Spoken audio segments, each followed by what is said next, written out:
Welcome back to another episode of Hypnosis Chat. Today we're going to talk about the recent Netflix special, Hypnotic. So recently Netflix released a mystery drama called Hypnotic, starring Kate Siegel and Jason O'Mara. Here's the description of the movie from Netflix. A young woman seeking self-improvement enlists the help of a renowned hypnotherapist, but after a handful of intense sessions, she discovers unexpected and deadly consequences. As a warning, this video will have spoilers, so feel free to come back later if you want to watch the movie first. In the movie, a hypnotherapist puts women into a trance state and gives them post-hypnotic suggestions, which they are forced to carry out without their knowledge. So just to jump right in, overall, how accurate would you say Hypnotic was? Well, the first thing I want to say is that it's not accurate in the sense that you can, as a hypnotherapist, you can give someone a suggestion and they're forced to carry it out, or that you can give someone a suggestion that is harmful. That is pure Hollywood. You can't do that in real life. So I just want to make sure that everybody knows that hypnosis can't be used for harm in the way that it was portrayed in the movie. As far as the actual like the style of the movie and the induction, it was actually pretty accurate as far as like the kind of imagery he used. It was all shortened, so maybe a 15-minute induction was shortened to like 15 seconds, but of course they only have a limited amount of time in the movie. But as far as, you know, like there was actually a second hypnotherapist, they were actually both pretty accurate, and I actually thought they did a pretty good job. Like the actors did a good job at portraying hypnosis as far as the thematic stuff is concerned. Excellent. So toward the beginning of the movie, the hypnotherapy patient was surprised that the session had lasted an hour when it seemed like only 3 minutes. Does that happen? Good question. And there is something, the short answer is yes, but again, not to the, well, okay, yes, but not to the extreme that the movie shows it. So time dilation is a normal function of hypnosis. It's related to the concept that time flies when you're having fun, except it's not just when you're having fun. It's really when your brain is actively doing anything, and hypnosis is kind of an active process. So now in the movie, it was like an hour-long session that seemed to only last 3 minutes, she said. In real life, in my experience, it's usually more like the session's an hour, but it seemed like a half hour or 15 minutes or something like that. It's usually not as extreme as like 3 minutes. So people wake up and they'll say, wow, was that really an hour? And they'll look at the clock and they'll be like, wow, I guess that was an hour. So in that sense, it is true, but not as extreme as the movie portrayed it. So in the movie, the hypnotherapist says that you are in control of yourself in hypnosis, but the message of the movie was quite the opposite. How does that actually work? Okay, so it sounds like the question is, so in the movie, the hypnotherapist tells the client, hypnosis is safe, you're not out of control in hypnosis. But the movie portrayed the hypnotherapist actually taking control of the person and doing harmful things. So it said one thing, but it portrayed something else. Now, ironically, the thing that it said is actually true. If you want to, if someone wants to make their lie sound more reasonable, they'll tell the truth first, and then they'll tell a lie. And if you want a lie to seem more believable, you actually imply the lie rather than just saying it. And that's exactly what they did. They told the truth, which is something that people have probably heard a lot, which is that hypnosis doesn't take control of you and you can't be forced to do something against your will. But then the movie implied that it can by portraying that in the movie. So it's important to realize that hypnosis cannot control you. Hypnosis can't make anything bad happen to you at all. So in that sense, I would say that was very specifically not true. Okay. Yeah. Well, speaking of being scared to death, the movie uses the word quiescence to mean being so scared that you die. What do you think about that? Okay, so it did use the word quiescence, and The movie used it kind of wrong. I'm not sure. I think they just like pulled a word out and started using it. What quiescence actually means is the state of being still or dormant. It is used in psychology to describe the reaction an animal or even a human might have when you're scared and you become still, like, you know, a deer in the headlights. That's actually exactly what quiescence is. It's the deer in the headlights kind of idea. But it's not related to death at all. It has nothing to do with the concept of being scared to death. The producers actually took substantial liberty in making it mean that. And actually, more to the point, hypnosis is generally not very good for scaring people anyway. Your brain knows the difference between fantasy and reality. And in the movie, it would like, you know, there was someone who had a phobia of elevators, and it had her imagine, you know, like there was a post-hypnotic suggestion that she was in an elevator and the elevator was going to crush her and she died of fear. That is completely unrealistic. First of all, you're not going to die of fear anyway, unless you're about to have a heart attack anyway. You know, most people are just never have to worry about dying of fear. It's not a common death at all.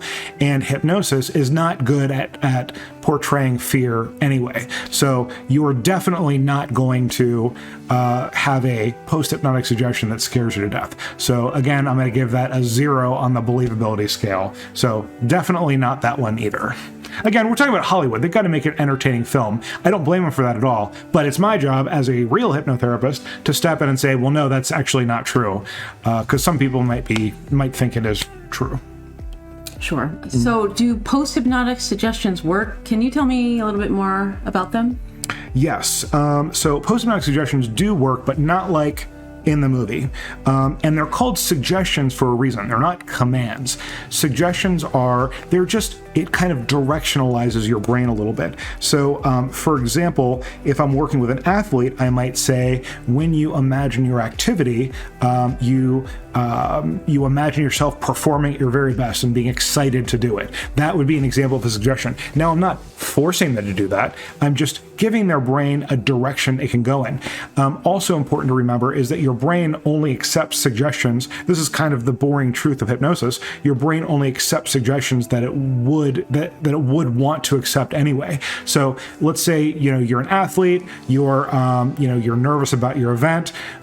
When you think about your event currently, maybe that gives you nervousness because you're thinking about it the wrong way or in an anxiety-producing way.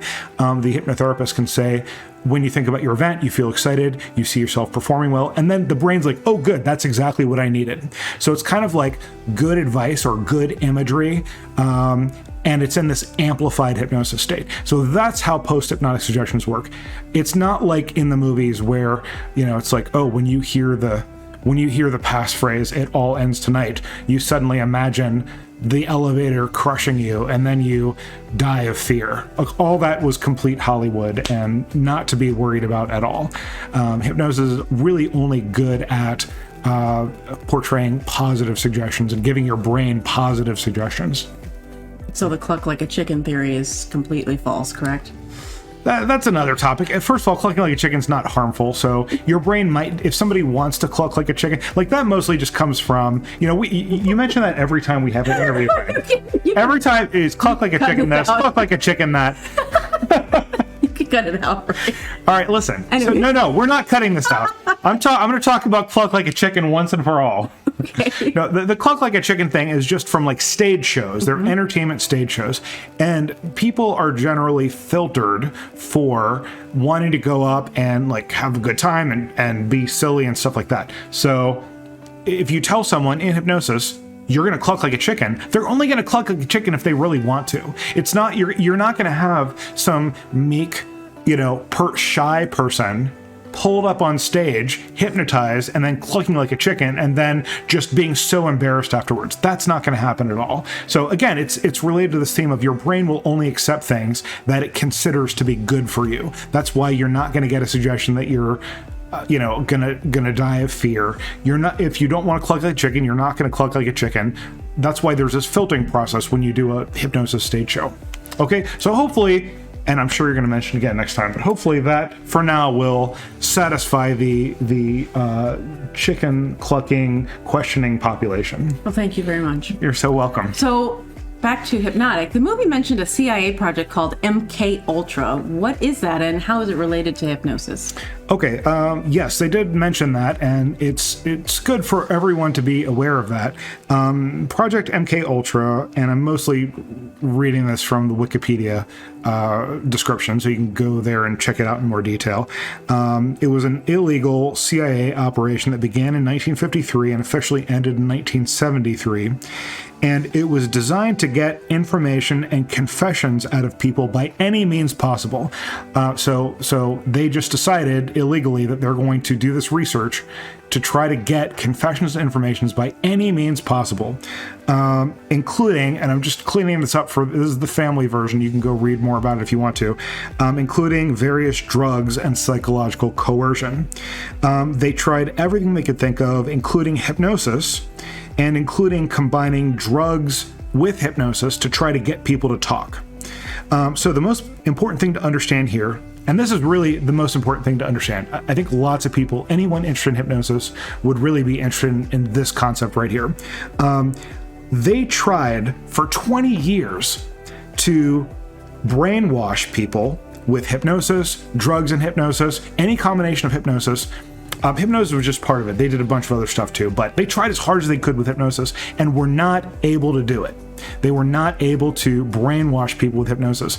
They concluded at the end of the project that hypnosis is not effective for brainwashing. So it's really only and the funny thing is they were actually trying to do that, which is not good, but the fact that the CIA, with its near infinite resource pool, tried for 20 years to use brainwashing for the forces of evil and were unsuccessful should be a comfort to everyone else, knowing that hypnosis, it can't be used that way. Hypnosis is a force of good and, in my opinion, one of the most powerful forces of good available to human beings.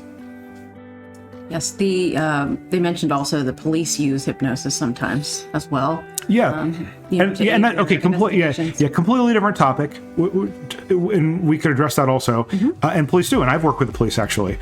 I worked with the police a number of years back to. Now, here's kind of the interesting thing about how the movie portrayed that. The way the movie portrayed it is that you can hypnotize a witness and have them remember stuff, and then sometimes that's used as evidence in court. That's not true. It's never used as evidence in court. If you hypnotize someone, that is inadmissible in court. However, they can get information that could give them leads. So for example, I'll just use the case that I did. I worked with the Norfolk police and they were able to get information. Like there was a drunk driver that hit somebody, and my client said, I thought I remembered that license plate, but I'm not sure.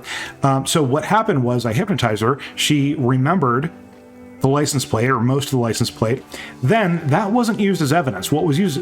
How it was used was the police took those plates, those numbers on the plate, and then ran it through the database, and they were able to narrow down the suspects, and they found one that matched the description. And then it was able to directionalize their investigation, and the person did end up coming to justice. So that's how they would use it. They don't use it as evidence in court. They use it as getting more information so they can get evidence in court. Excellent. Yeah. Wow, how amazing. It was fascinating. It was really good. Amazing. Yeah.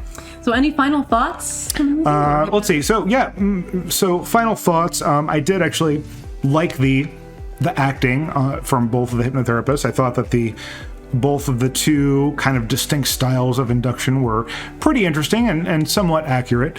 The most important thing to remember is that hypnosis is not dangerous. Cannot be used in any dangerous way, does not control you. The hypnotist does not control you. You cannot be given harmful suggestions, either post-hypnotic or otherwise.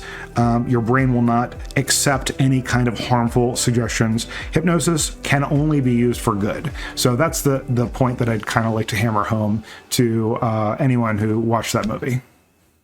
Well, great. Thank you so much. Thank you so much. I appreciate it. Very all right. welcome. And thank you all, and see you next time.